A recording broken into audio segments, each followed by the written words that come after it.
Amigos de Reporte Índigo, para muchos el día de hoy, este viernes, es el último día hábil de 2013. Felicidades a todos ustedes, que la pasen muy bien, y para todo el mundo, para todos los que nos están viendo y escuchando, los que nos han seguido, pues mis mejores deseos en estas fiestas. Aquí no vamos a perder la continuidad, estaremos, como lo hemos hecho puntualmente, en nuestra cita en Reporte Índigo Video y por supuesto escrito y en todas nuestras plataformas. Hoy es un día propicio para señalar cuál es, desde mi punto de vista, el personaje del año del deporte 2013. Para mí es el Chepo de la Torre, abominable hombre de las nieves. ¿Por qué el Chepo de la Torre? Bueno, pues porque el personaje no necesariamente tiene que ser el más ganador, o el más simpático, o el más guapo, o el más famoso, o el que nos dio con 2 victorias ante Nueva Zelanda, caso Miguel Herrera, y su trayectoria, por supuesto, con el equipo del América, pues el pase al Mundial y se nos olvida todo lo demás. El personaje es Chepo de la Torre porque de él hablamos prácticamente todos los días del año hasta el día de hoy, y seguimos haciéndolo. El abominable hombre de las nieves. No sé si recuerdan ustedes películas o libros, en muchas ocasiones se le ha mencionado, es aquel gran monstruo que aparece por las noches oscuras, pero siempre tiene que haber nieve, que nadie lo ha visto, pero que todos hablan de él. Así, sin duda alguna, fue el fantasma de Chepo de la Torre para el fútbol mexicano a partir de que comenzaron las derrotas, a partir de que apareció el hexagonal del 2013. El ideal para el Tri.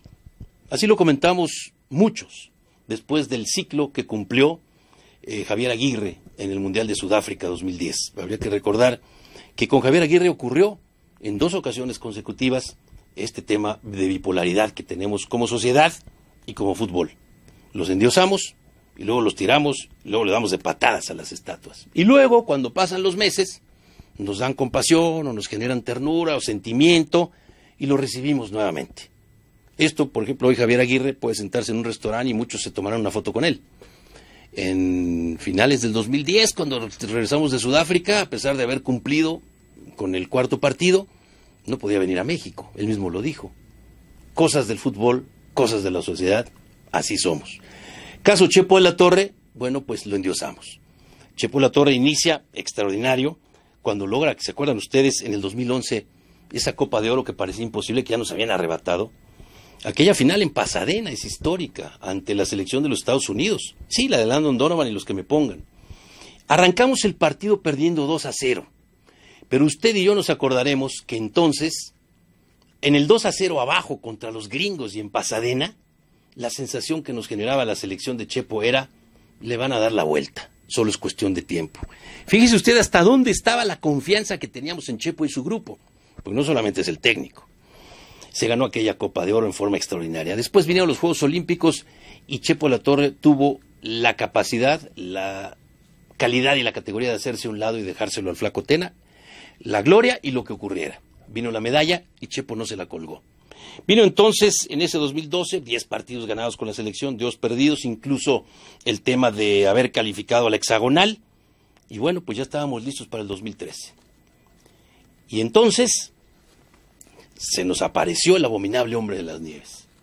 El primer partido en el Estadio Azteca, cuando pierde el equipo mexicano, de repente encontramos con que Panamá, Jamaica, tendrán en el Costa Rica, van a sufrir en el Azteca, y porque a lo mejor calificamos invictos, y si no invictos, prácticamente caminando. Y bueno, pues aquella noche se nos vino la noche, y quizá lo sentimos algunos, el propio Chepo, pero no pasó nada. Y el hexagonal seguía avanzando, y nuestra selección perdiendo puntos. El grupo de Chepo de la Torre estaba agotado, fastidiado, yo le diría que aburguesado. Lo comentamos en varias ocasiones. Yo no soy adivino y yo también no me fui con la finta, sino confiaba ciegamente en que la capacidad del Chepo, de todo lo que le acabo de platicar, nos sacaría adelante en la eliminatoria y tendríamos un boleto asegurado, porque caray, 3 boletos y una repesca, ni modo que no fuéramos. Pasaba jornada tras jornada. Y Chepo de la Torre se iba, en primer lugar, contagiando de la mediocridad y del aburguesamiento de sus jugadores clave, que son los que realmente traicionaron a Chepo. Y me explico. Los europeos en los que él confió ciegamente ni estaban en su mejor momento y sabían de antemano que por default tendrían la titularidad, o si no, lo peor que podría ocurrir es que entraran de cambio. Fueron condiciones que seguramente le impusieron los propios jugadores y la mercadotecnia de la Federación Mexicana de Fútbol, aunque nadie, pero nadie se lo vaya a aceptar, aunque todos digan y defiendan que esto no ocurre, sí ocurrió. La gran cantidad de dinero que ingresó a la Federación Mexicana de Fútbol y los grandes patrocinadores exigían desde Chicharito hacia arriba.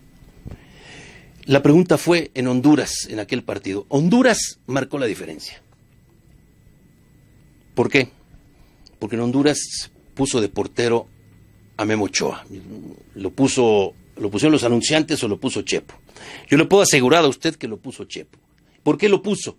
Porque José de Jesús Corona había tenido un problema familiar muy grave la víspera, o 2 días antes, y decidió no ponerlo. Y nos fue bien, hasta que vinieron aquellas jugadas en donde aquel córner y donde aquella jugada y a balón parado, y de irle ganando a Honduras 2-0 y que nos hubiera proyectado a una calificación fácil, nos empata Honduras a 2. ¿Por qué digo que este es el punto de quiebre?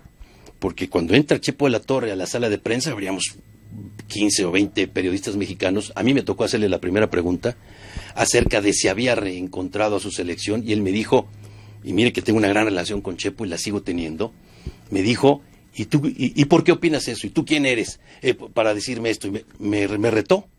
Finalmente yo sabía que Chepo traía la mecha muy corta, que nos habían alcanzado a 2, y ahí se perdió.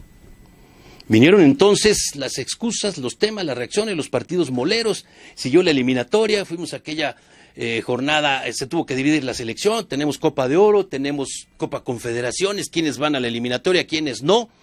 Terminando la Copa Confederaciones, ya nuestro equipo estaba agotado. Yo le diría que a la mitad, con aquella perversa nota en que si se habían ido los muchachos a un table o no, la realidad es que el equipo estaba partido. Partido entre los que no jugaban contra los que sí jugaban. ¿Y sabe usted lo que ocurrió? Que él no lo observó. Su terquedad por no poner variantes, su necedad en su soberbia, su forma de dirigirse a la gente a través de nosotros los medios, era un Chepo que ni usted ni yo reconocíamos. Había necesidad de cambiarlo y habíamos muchos que seguíamos defendiendo su postura porque sabíamos que tendríamos que reencontrar aquel camino. No hubo una variante en sus alineaciones. Y bueno, vino su despedida, apareció Víctor Manuel Vucetich, que jugó a lo mismo que Chepo. A Víctor le dio miedo realmente jugar o jugársela, y hasta que vino Miguel Herrera, quien nos calificó, y lo demás es historia. Consecuencias. Bueno, pues sí, Chepo de la Torre tiene la cartera muy llena en este momento, tiene la chequera gorda, ha paseado por muchos lugares, su familia ha sufrido junto con él todo este escarnio, pero yo le aseguro que Chepo de la Torre ha aprendido esta lección dolorosísima. Seguramente el fútbol, porque el fútbol cobra revanchas, tarde que temprano lo van a llamar a algún equipo, va a ser nuevamente triunfador, y le digo algo, me encantaría verlo, y lo desearía, de regreso en la selección nacional en algún momento, porque le aseguro que con la misma piedra y conociendo a Chepo no se tropieza 2 veces. Chepo de la Torre, para mí, el personaje del año 2013.